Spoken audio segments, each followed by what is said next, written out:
歡迎大家又翻返嚟 HKESC 爐石戰記嘅季後賽啊！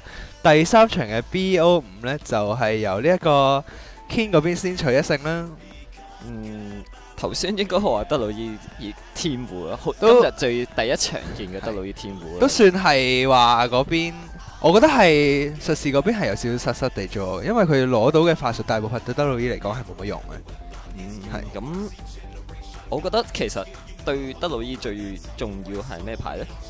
可能擺多2張沉默啦，甚至係解前期應該擺啲比較我哋嘅遠古看守者呢啲可以令佢暗影之焰清到場嘅啦。咁頭先臨尾先抽到，其實我相信佢有擺嘅，但係佢係冇抽到啫。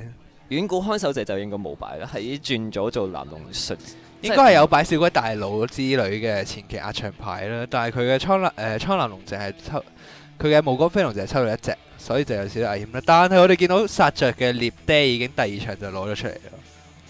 看獵爹如何懲戒你？係啦，其實獵人打德魯伊嚟講唔算話特別好打，因為始終德魯伊係有各種各樣嘅清場同埋盾啦，同埋佢斬殺線都比較高。可能你獵人打下發覺，咦，點解我反而俾人哋斬殺咗？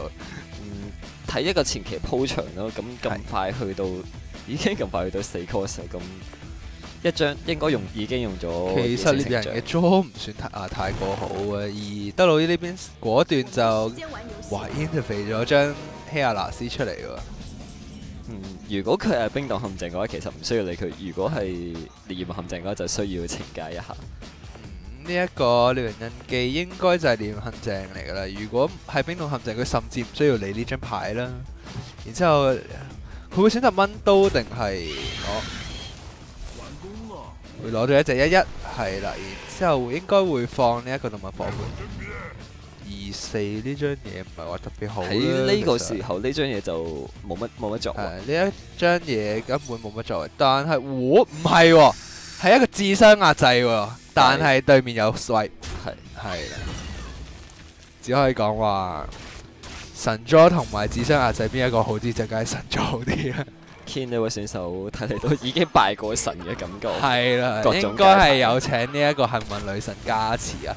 其實喺獵人喺6 cost 嘅時候搶唔到接近10血，係基本上可以話佢已經係走完了咯。係，就依家呢隻獵人其實都混合咗一啲打企場同埋，佢唔算太打面咯，佢唔係 T7 而係一個。其其實因為而家獵人實在太多種啦，偏中速同埋偏企場。擺一啲伐木機係甚至係同土元師有一啲差唔多嘅效果，就係難解啦。用一個陷阱同埋武器去做成一個長優。咁而家呢一隻嘢跌落嚟就唔算太好啦，因為對面基本上係無視咁滯。就都係要睇佢呢張秘密係咩？應該係冰凍陷阱。如果係烈焰陷阱嘅話，雖然翻到去咁幻影已經變成3-3啦。係呢個位置嘅話，佢放狗一定要出噶啦。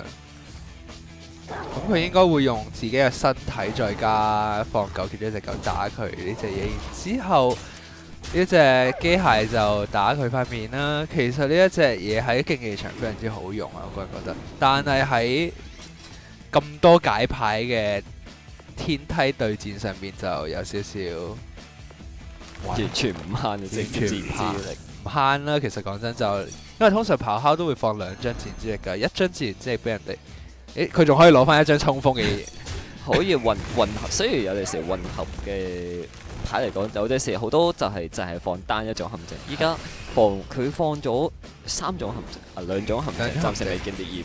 其實如果放得太多種陷阱，好容易就會發現咗自己點解想要嘅時候，攞唔到自己想要嘅。佢伐木機係偷咗一隻比自己體質更加強嘅。呢隻就係伐木機呢個調補機嘅大獎。係大獎就係呢個 Milhouse Minister。睇嚟德魯伊今場真係有神秘，真係有少少拜過神嘅感覺啊！賽流老師依家落咗去。完全冇問題，因為佢賽流師我甚至會用+2+2添。應該佢就係，我覺得加爾就比較勉強啲嘅，佢照兩隻彈出嚟，咁如果好彩嘅話，對面係比較難解啲啦。咁就算俾佢直接打滅25滴血，完全食得起。我個人覺得就獵人而家呢個血量比較低啦，加爾食12滴血之後，佢勢必一定要清理怪，佢唔會同你話打滅嘅，係啦，所以佢都會加爾咧。講真都係好正常。叫坦同埋個好咯。係啦，叫坦嘅話其實擋唔到太多嘅啫，因為我哋見到獵人手上面有把武器，然之後又有兩個搬博啦。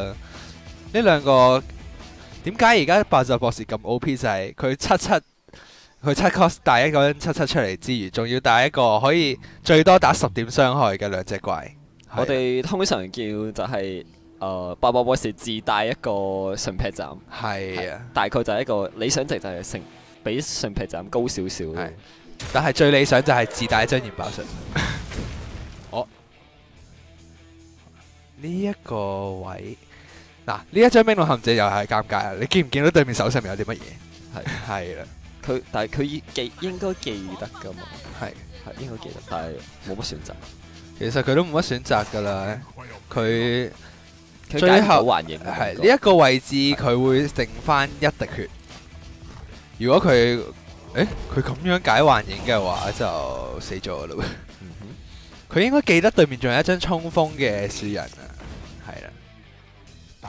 係啦，所以佢見到樹人都直接認輸。德魯伊今場嘅運氣真係有啲，我覺得你嗰下你寧願搏你個半波去撞到嗰隻幻影，咁你就會仲有1滴血，係啊，都啱嘅。係啦，但係其實嗰1滴血係咪真係影響好多咧？嗰一滴血德魯伊都係可以搲咗自己用塊面搲佢一下，係所以唔影響咯。其實唔影響，不過講真，我哋見到德魯伊呢一兩場嘅手氣非常之好啦，只可以講一句，做得比較好。Ken 呢位選手果然係有神秘有啊，咁已經係直落2勝，咁叫緊會下一場就會喺5分鐘之後翻嚟。到底可唔可以輸3呢？